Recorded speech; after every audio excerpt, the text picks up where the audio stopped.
Arab millionaire married a fat black woman for a $3 million bet, but her transformation shocked him. Nadine. Stay with me. Kareem Al-Mansour held his unconscious wife on the cold marble floor of the penthouse, his hands shaking as he dialed 911. Her face was pale, her lips slightly blue, her breathing shallow. 3 months ago, he had married this woman on a stupid $3 million bet. Now, watching her pass out in his arms, he realized he was about to lose much more than money. Is she breathing?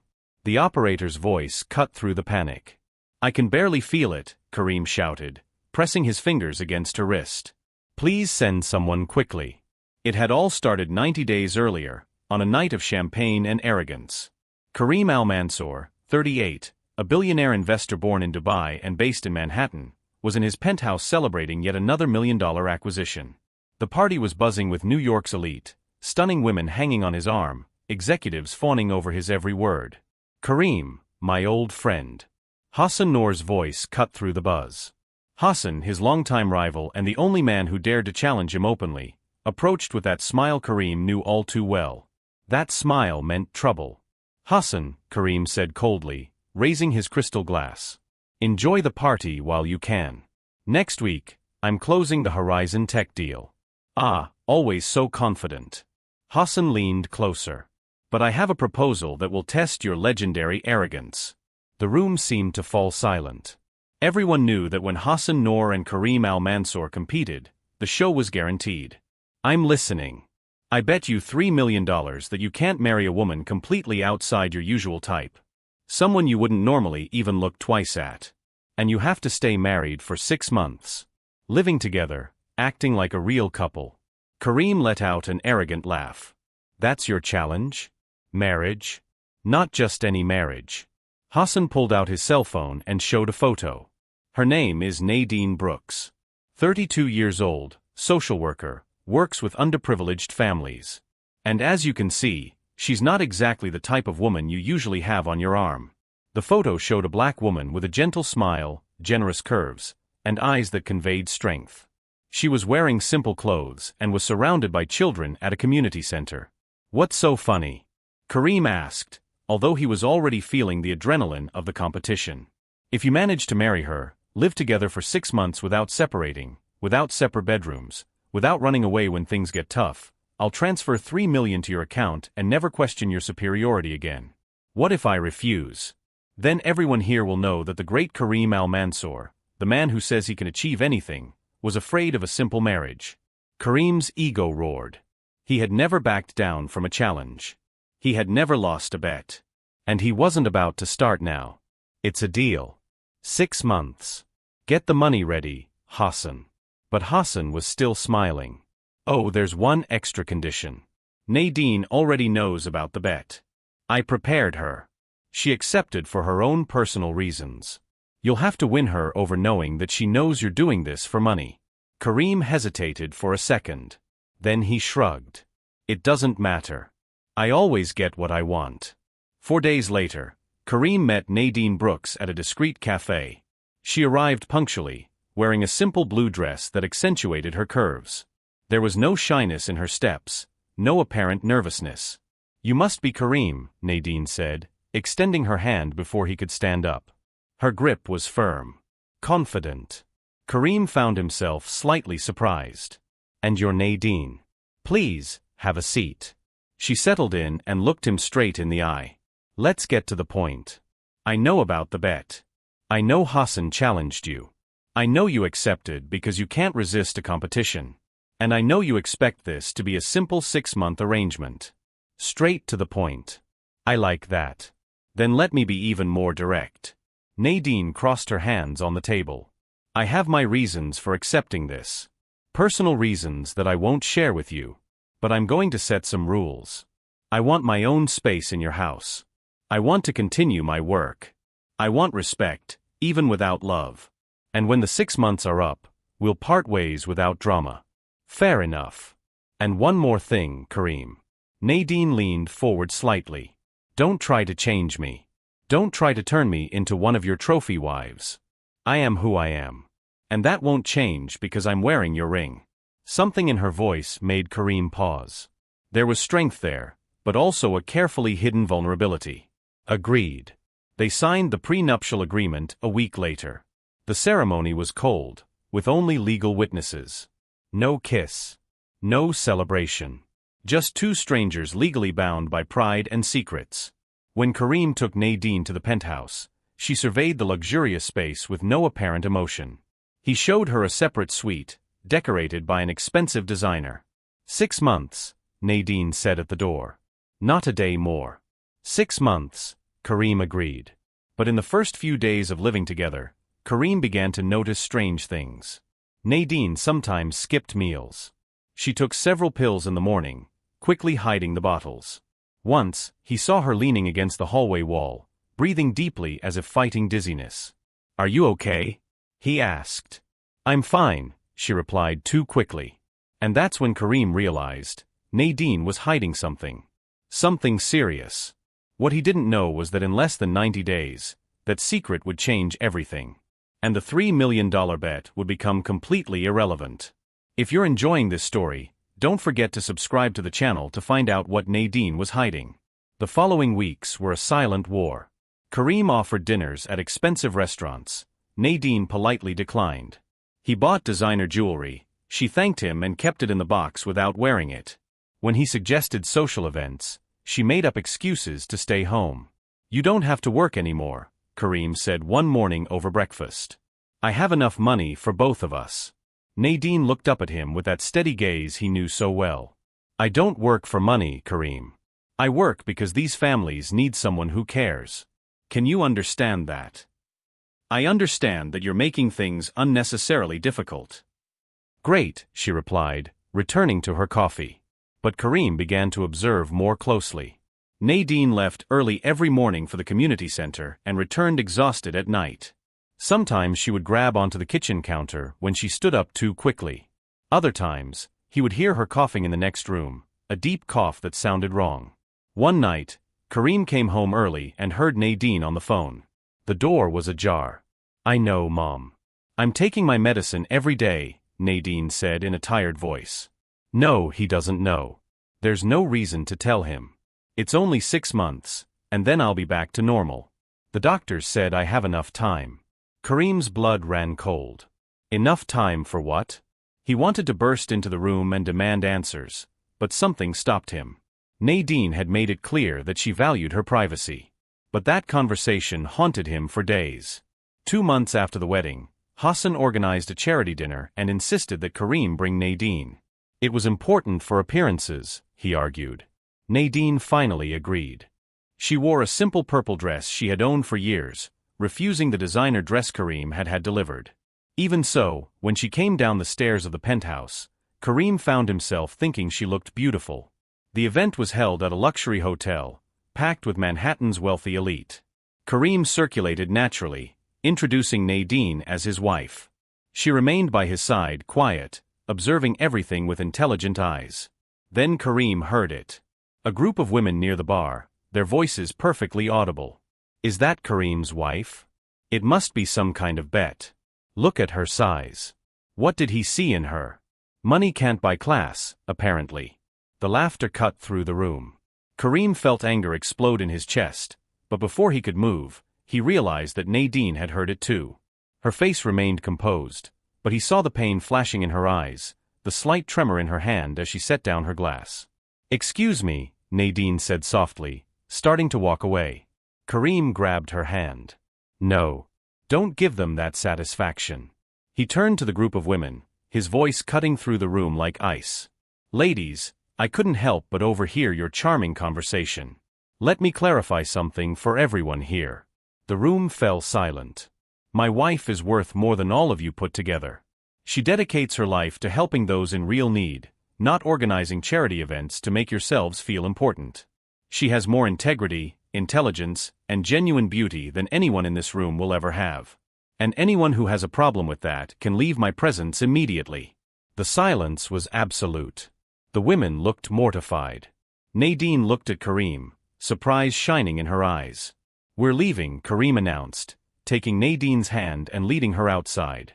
Outside, under the starry sky, Nadine finally spoke. "You didn't have to do that."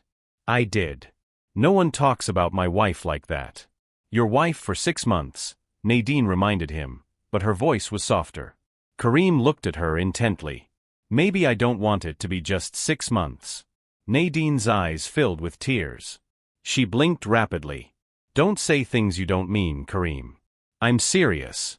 Nadine. She pressed a finger to his lips. Take me home. Please. The ride back was silent, heavy with unspoken words.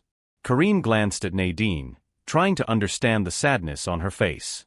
They had barely entered the penthouse when it happened. Nadine took 3 steps into the living room and suddenly staggered, reaching out for the wall but finding no support. Kareem lunged forward, catching her just as her legs gave way. Nadine. His voice was hoarse with panic. Her face was pale, her breathing shallow. Her eyes opened slowly, unfocused. Kareem, I don't, she whispered, and then she passed out completely. He was already on the phone, dialing emergency with trembling hands. The next 20 minutes were the longest of his life. He held Nadine on the floor, terrified to move her, equally terrified to let her go. When the paramedics arrived and placed her on the stretcher, Kareem followed them into the ambulance. Are you family? A paramedic asked. I'm her husband, Kareem said, and for the first time felt the real weight of those words.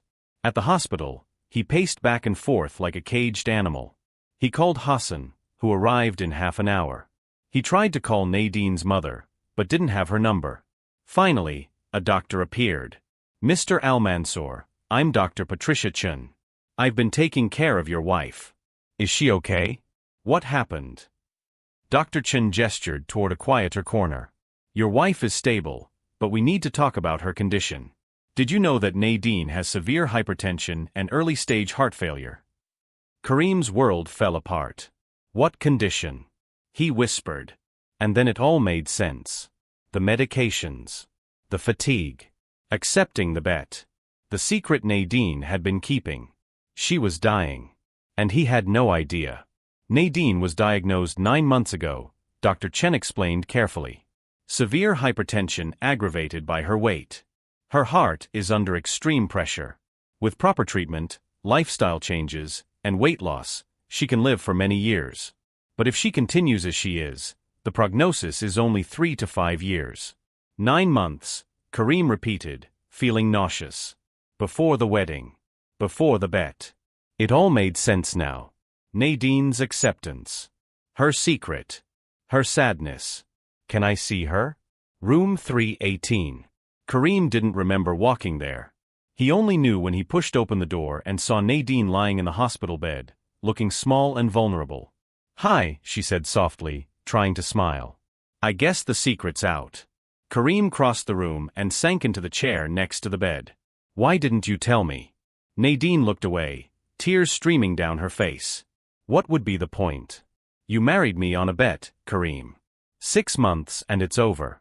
My health problems weren't part of the contract. It's not about the damn contract. Kareem exploded. Nadine, if I had known. You would have what? She interrupted, her voice bitter. Felt sorry for me? Treated me like I was fragile? I didn't want your pity, Kareem. I still don't. It's not pity, he insisted, taking her hand. Nadine, tell me everything. Please. She was silent for a long moment. When she finally spoke, her voice was weak. I got the diagnosis 9 months ago. The doctor said that if I didn't make drastic changes, I might have 5 years. I tried on my own, but it's harder than people think. Especially when you're alone. You're not alone anymore. Nadine laughed sadly. I'll be alone in 3 months. That was the deal. When Hassan offered me the bet, she continued, I thought that for at least 6 months I could pretend. Pretend that someone cared. That I was important. I know it's pathetic, but I wanted to feel what it was like to be loved, even if it was a lie. Kareem's tears fell before he could stop them. Nadine, you still have so much time. We can fight this. Together. There is no us, Kareem. There are 3 more months of the contract, and then we go back to our lives. It's already complicated, he said desperately. Nadine, I care about you. These past few months, you've changed something in me. I don't want to give up. I want to help you. I want to be here. You don't mean that. I do. Let me prove it. Nadine stared at him for a long moment. Whatever she saw there brought new tears to her eyes. Okay, she whispered. Kareem leaned over and kissed her forehead. We'll get through this together. The next day, Dr. Chun returned with a plan: weight loss through strict diet, regular exercise, ongoing medication, weekly follow-ups. It would be difficult, she warned. But it's Nadine's best chance at a long life. We'll do whatever it takes, Kareem said before Nadine could respond. When they returned to the penthouse 3 days later, Kareem had transformed everything. The kitchen was stocked with healthy foods. He had hired a nutritionist and personal trainer. He had cleared her schedule. This is too much, Nadine protested. It's not enough. And I'm going to do this with you. Every step of the way. And so it began. Kareem woke up at 5:30 every morning. They walked in Central Park. At first, Nadine could barely complete one lap before becoming exhausted. I can't do this, she gasped one morning. Yes, you can, Kareem said firmly, taking her hands. Look at me, Nadine. You're the strongest person I know. This is just another challenge. And this time, you're not alone. Why are you doing this? Really? Kareem caressed her face. Because I love you. Because you're brilliant, kind, and when I look at you, I see my future. And that future needs you healthy by my side. You love me? Nadine whispered, incredulous. I love you. Not the bet. Not the deal. You, Nadine. Just the way you are. They stood there in Central Park as the sun rose. Nadine finally leaned in and kissed him. It was their first real kiss, soft and full of promise. The following weeks were brutal. Nadine struggled with the changes, with the physical and emotional pain. There were days when she wanted to give up. Kareem was there for everything. He changed his own diet. He woke up early every day. When she wanted to give up, he reminded her why she was fighting. 2 months later, Kareem made an appointment with Hassan. I came to return your money, Kareem said, sliding a check across the table. 3 million, with interest. Hassan was confused. You won the bet. Why are you returning it? Because I don't want our marriage to have started as a financial transaction. Nadine deserves more than that. Hassan took the check, then tore it up. Keep the money. Donate it to a health foundation. And Kareem, I need to confess something. What? I met Nadine's mother a year ago. She told me about the diagnosis, about how Nadine was giving up on her own. I made the bet to give her a reason to fight. And to make you grow up. You manipulated everything, Kareem said without anger. Just understanding. It worked, didn't it? Hassan smiled. Kareem held out his hand. Thank you. For giving us this chance. 6 months after the bet, the day came that would mark the end of the contract. But Kareem had other plans. That morning, Nadine had lost 28 pounds. Her tests showed significant improvement in heart function. Her blood pressure was under control. And she was radiant in a way that went far beyond physical transformation. Nadine, I need to show you something, Kareem said as they had breakfast. He took her to the living room, where he had set up a big screen. He pressed play. On the screen appeared a compilation of videos from the last 6 months. Nadine walking in the park that first morning, panting but determined. The two of them cooking together, laughing at their mistakes. Nadine smiling after completing her first 5-kilometer run. Moments that Kareem had secretly captured. The last scene showed Kareem speaking directly to the camera. Nadine, when I accepted that bet, I was an arrogant man who measured everything in money and victories. You taught me that some things cannot be bought or won. They can only be earned through true love. The screen went dark and Kareem knelt before her, holding a velvet box. Our contract ended today. But I don't want it to end. Nadine Brooks, will you marry me for real? No bets, no contracts, no expiration date. Just you and me and the rest of our lives. Nadine was crying openly. Yes. Yes, Kareem. I'll marry you for real. 3 months later, they had a real ceremony.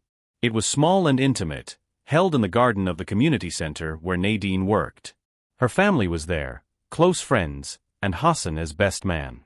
Nadine wore a beautiful white dress, and Kareem couldn't take his eyes off her. Not because of the weight she had lost, but because of the joy and health that radiated from her. "I love you," Kareem whispered at the altar. "I love you too." Shortly after their real wedding, they created the Second Chances Foundation, dedicated to helping people access resources for health transformations. Nutritionists, trainers, and free medical care for those who couldn't afford it. 2 years after the real wedding, the transformation was complete. Nadine, now 35, had lost 45 pounds in total. Her heart function was completely normal. Dr. Chun called her in for a special appointment. "Nadine, I have news. All your tests are perfect. There are no more signs of heart failure. Based on your current trajectory, you should live a completely normal and long life." Nadine hung up the phone and ran into Kareem's arms. "You did it. You won." "We did it," she corrected. "I could never have done it alone." The Second Chances Foundation was growing rapidly, now operating 3 clinics in different cities. "Do you remember that first day at the cafe?"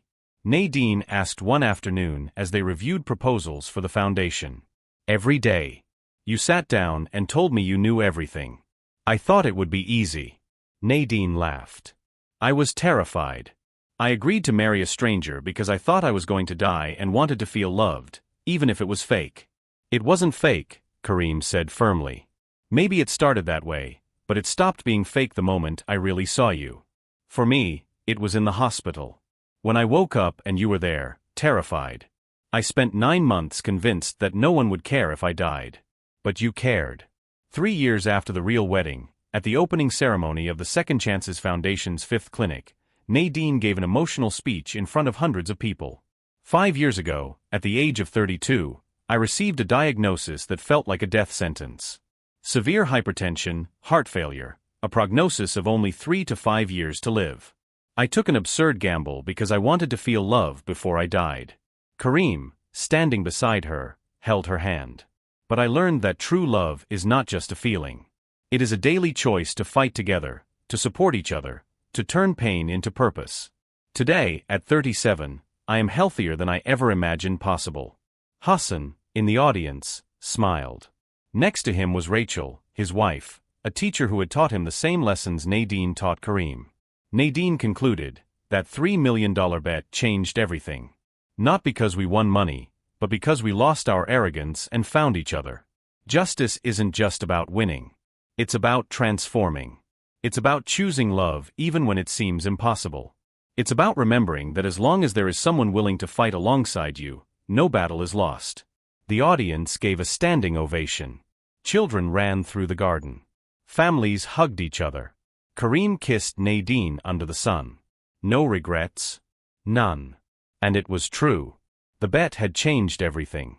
Kareem Al-Mansour, at 43, the man who thought he could buy anything, finally learned that the best victories come from complete surrender to true love. And Nadine Brooks, the woman who had given up on herself, proved that the most powerful transformation happens when someone finally believes they deserve to be loved. If this story touched your heart, subscribe to the channel. Because stories of transformation, love, and second chances deserve to be remembered forever.